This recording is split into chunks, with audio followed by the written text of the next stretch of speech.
te compartimos las últimas tendencias para que tengas la libertad de elegir cuándo, dónde y cómo operar.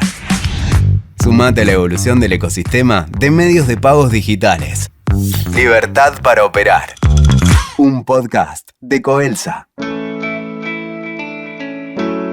Bienvenidos a un nuevo capítulo en esta serie de podcast. Hoy nos acompañan Pablo Carretino. Tiene más de 30 años de experiencia trabajando en el sector financiero. Experto en brindar experiencias ágiles, cercanas e innovadoras a través de soluciones tecnológicas que integran y dinamizan las herramientas del sistema de pagos y de los servicios digitales y financieros.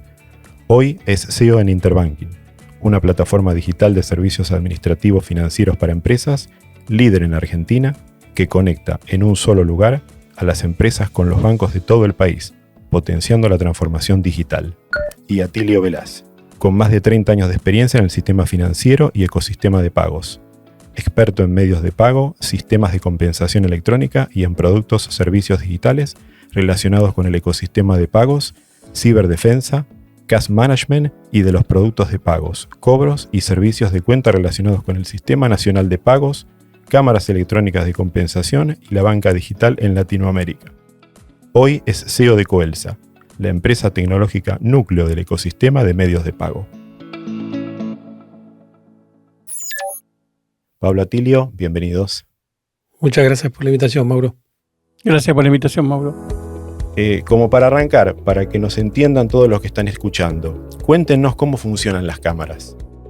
Bueno, empezamos. Dale, Pablo. Cámara compensadora. A ver, hay todo un mundo detrás de una transacción. Cuando vos estás en la calle comprando, pagando, sacando plata de un cajero, estás haciendo una transacción financiera. Esa transacción financiera tiene un origen que es tu cuenta, probablemente, y tiene un destino que puede ser la cuenta del comercio, que puede estar en otro banco. Cuando esas transacciones se empiezan a cruzar entre bancos, tiene que haber detrás un sistema que la sustente, que la controle y que la cierre a la noche. Ahí entran las cámaras compensadoras, o sea, la transacción se empieza a procesar, se va hacia adentro, el banco de origen te va a decir tenés saldo, no tenés saldo, la tarjeta está bien, no está bien y demás, y va a confeccionar esa transacción. La cámara compensadora empieza a tener controles en el medio, empieza a tener esa lógica de compensación entre bancos, ¿no? Porque todo nuestro sistema financiero es multibanco. Vos podés hacer la transacción en cualquier cajero o cualquier banco, no importa qué tarjeta tenés, lo mismo los comercios y así. Entonces, hay dos cámaras compensadoras, una es la nuestra de Interbank y la otra es la de Coelsa, que está Catilio presente también, donde vamos controlando todo el día esa transaccionalidad y vamos generando lo que sería un arqueo entre bancos, en definitiva, ¿no?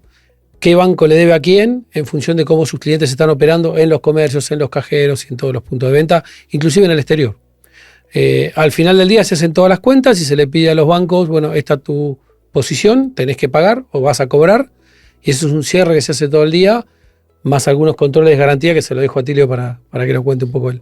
Dale. Sumado a lo que decía Pablo, que está todo bien explicado, son cámaras electrónicas de compensación, es todo electrónico, como decía, reguladas por el ente regulador, que en este caso es Banco Central de la República Argentina. Está bajo lo que se conoce como el Sistema Nacional de Pagos, que involucra a todas las entidades financieras, como bien explicaba, y obviamente nosotros como actores de esa compensación de las transacciones que van y vienen. Ese Sistema Nacional de Pagos y esa regulación también nos exige en esta compensación lo que se llaman garantías. O sea, lo que tenemos que hacer es garantizar la transacción, la punta a punta. Los actores son un montón, como dijo Pablo, ¿no? Cuando vas en cada transacción financiera hay distintos actores que intervienen.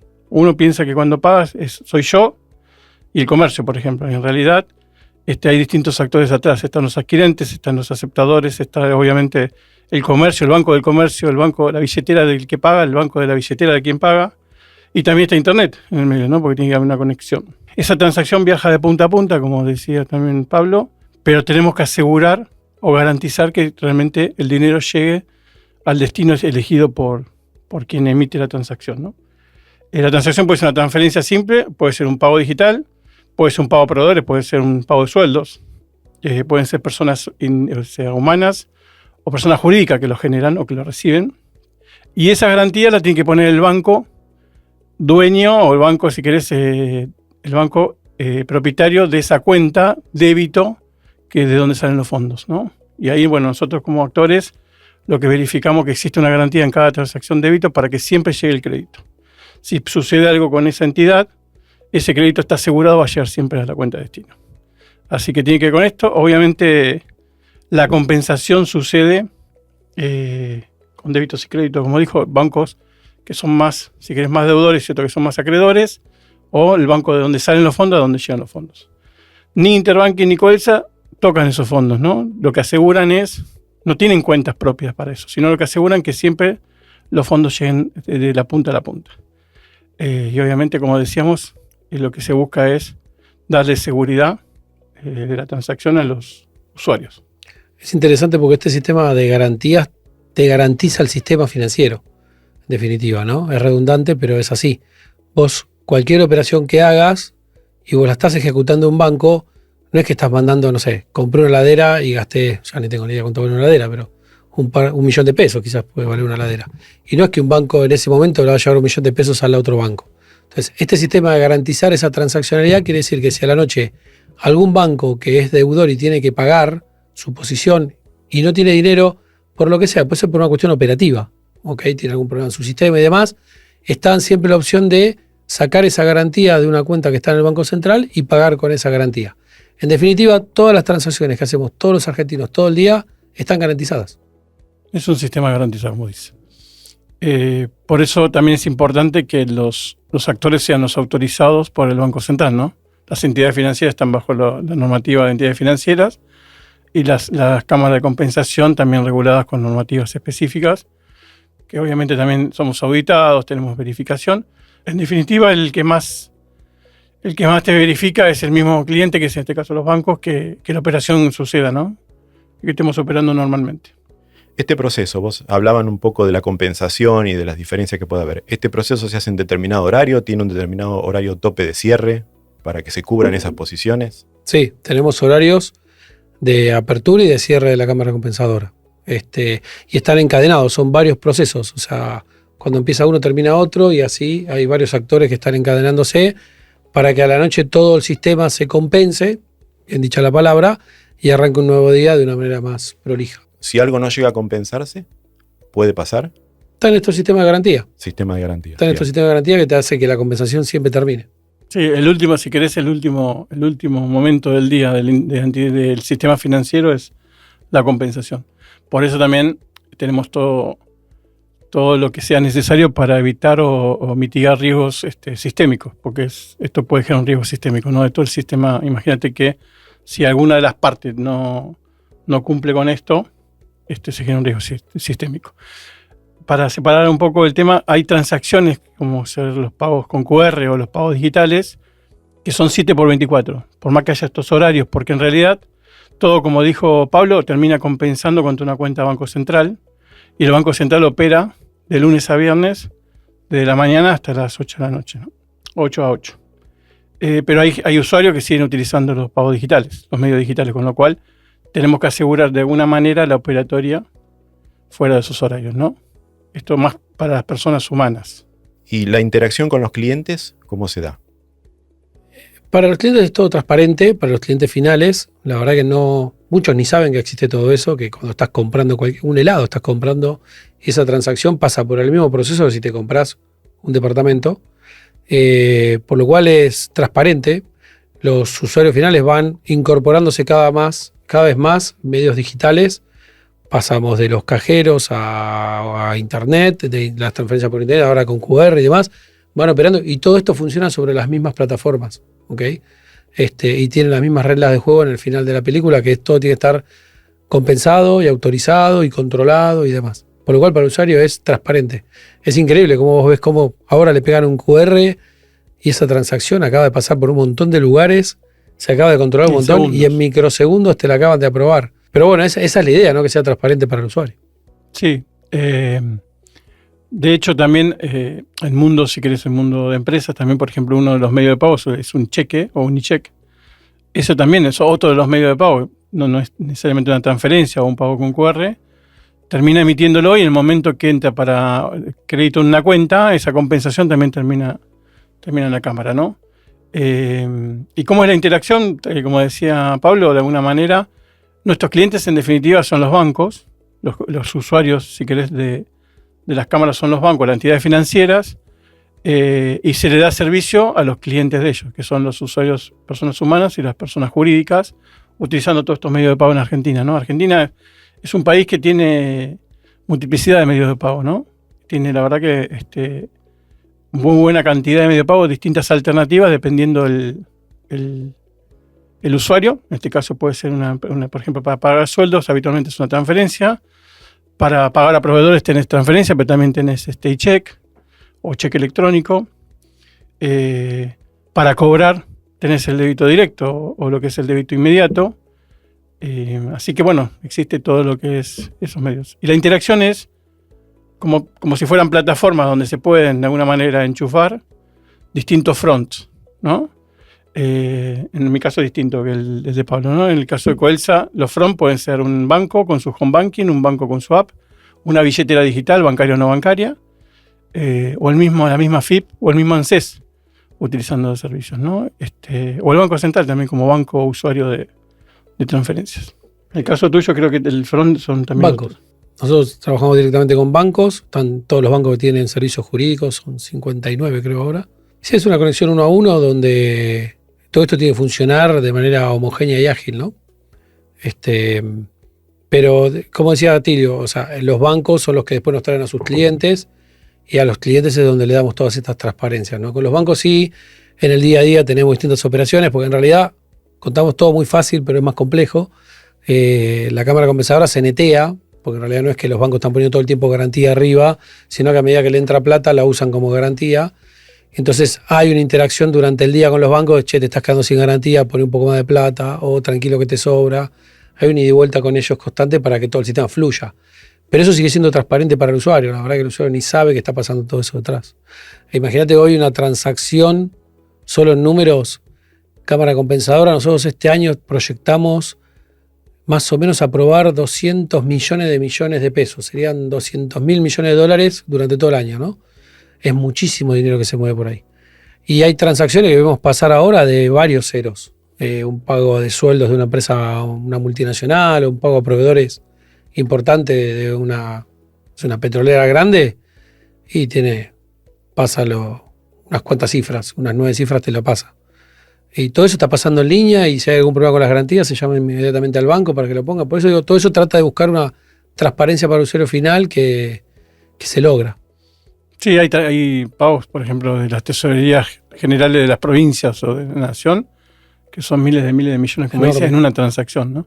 Por eso es importante que esté garantizada, y obviamente que estamos hablando de la sencillez así, pero lo complejo es, no solo tenés que asegurar la operatoria, es decir, la continuidad de negocio ante cualquier situación, sino además poner todas las capas de seguridad que se necesiten a nivel ciberseguridad, porque bueno, hay mucha plata ahí, ¿no? Involucrada, y son transacciones todo el tiempo y, como decía Pablo, de segundos.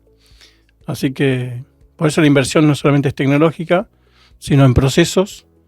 También hay inversión en personas, ¿no? Que conozcan de su tarea y que sean bien formadas, y obviamente en todo lo que es contra el ciberdelito. A eso iba también, un poco me parece que el crecimiento vertiginoso de la inmediatez, de la necesidad de resolver todo y transacciones en pocos segundos, me parece que lleva a una inversión en seguridad y a una inversión tecnológica también, para tener equipos que puedan procesar en tan poco tiempo. Sí, y conocer los comportamientos, también, porque los comportamientos, obviamente, de acuerdo a las generaciones y también cómo van evolucionando el ecosistema, va cambiando, y mucho.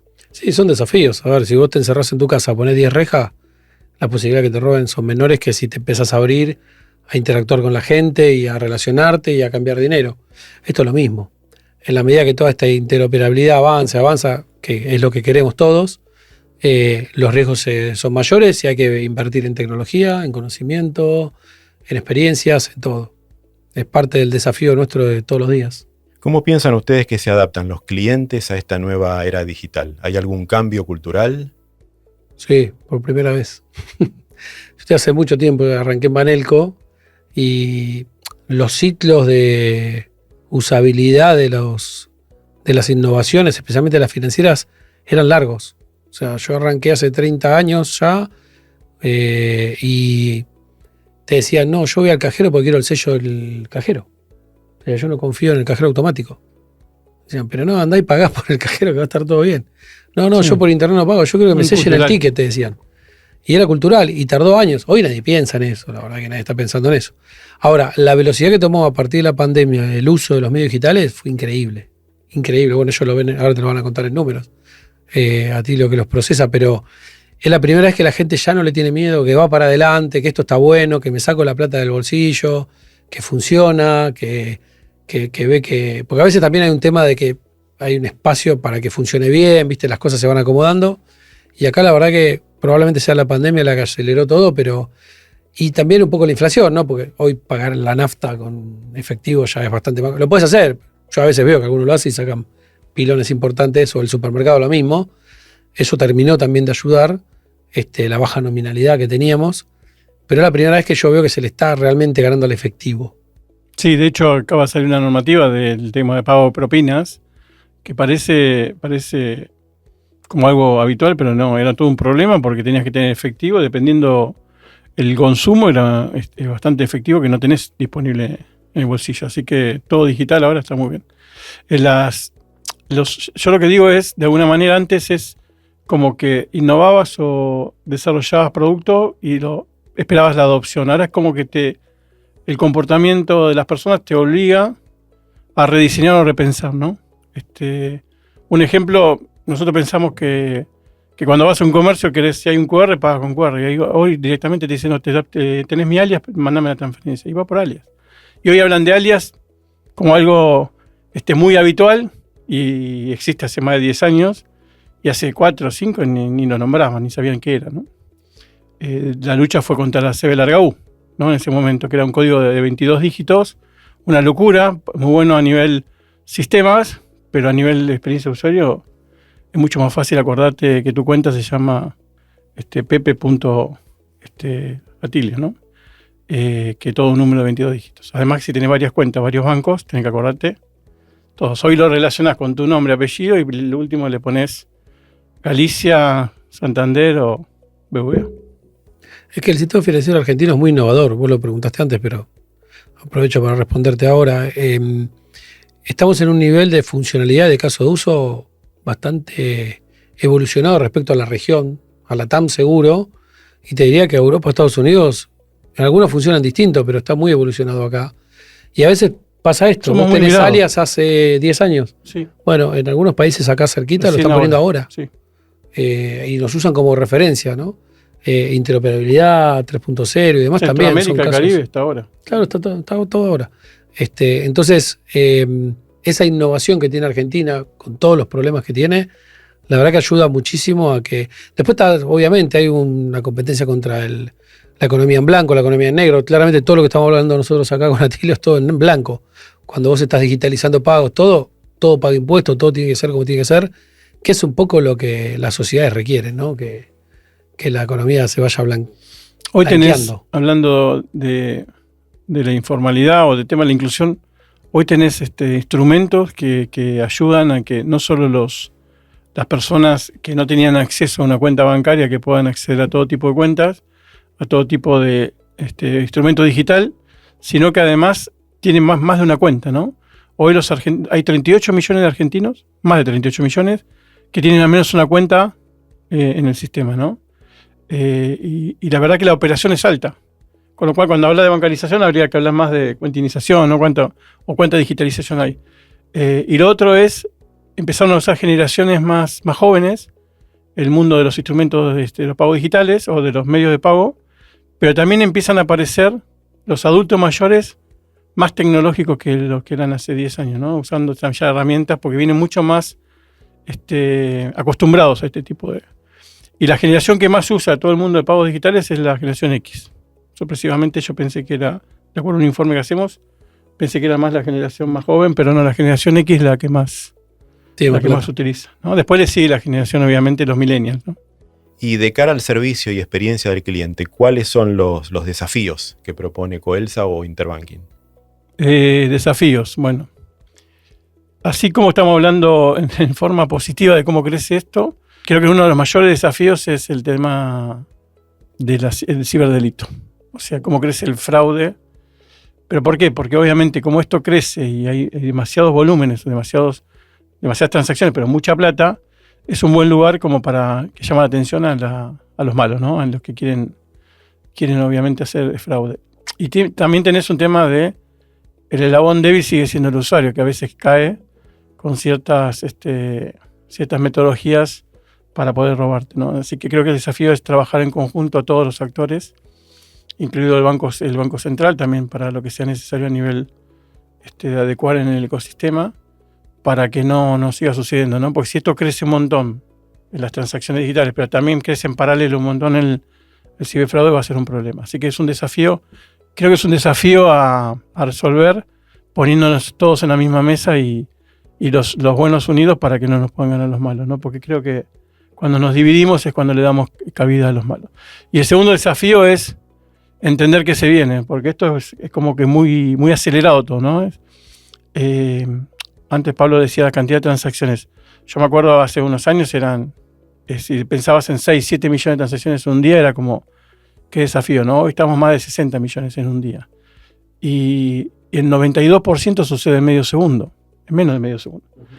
El resto en promedio en menos de 3. Pero cuando vos estás en 4 o 5 segundos ya empiezan todos a ponerse nerviosos. Hoy la inmediatez es demasiado inmediata. No son minutos, la gente no soporta minutos, ¿no? Estamos hablando de microsegundos o segundos y antes explicamos cuántos actores hay en el medio, ¿no? Y que esté bien la parte de internet en la zona, ¿no? Donde estás. Así que creo que el desafío es entender hacia qué viene, ¿no? O sea, y los comportamientos cómo se van a dar. Y también creo que hay oportunidades, además de desafíos, oportunidades para pensar esto, cómo seguimos combatiendo el efectivo, porque es un medio de pago ineficiente, además que genera mayor inseguridad todavía, porque bueno, tenés que estar con mucho dinero encima, y también cómo entre todos empezamos a educar un poco más, a incluir a todos, ¿no? En este sentido. Por ejemplo, las propinas me parece que termina siendo inclusión y además combatís el efectivo, ¿no? Un ejemplo, hay un montón. Las no retenciones impositivas al comercio, ¿no? También que sacó ahora. Sí, es una cuestión de Estado, porque la retención impositiva no es que no pagan impuestos, te están adelantando el pago de impuestos al comercio, y el comercio capaz que después queda acreedor y esa plata es un montón de plata para ese comercio. No, aparte ayuda al blanqueo de la economía, que nosotros necesitamos que la economía esté cada vez más blanqueada si queremos ser un país serio. Es una locura comprar 2 kilos de tomate y te dicen pagame en efectivo por el IVA, o sea, no tiene lógica.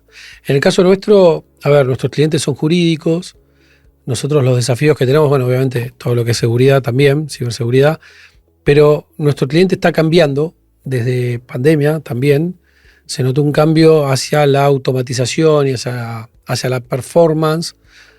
Nosotros veníamos haciendo una transformación digital en la empresa y lo que empezamos a notar que los clientes empezaron a hacer la misma transformación digital y empezaron a pedir más servicios.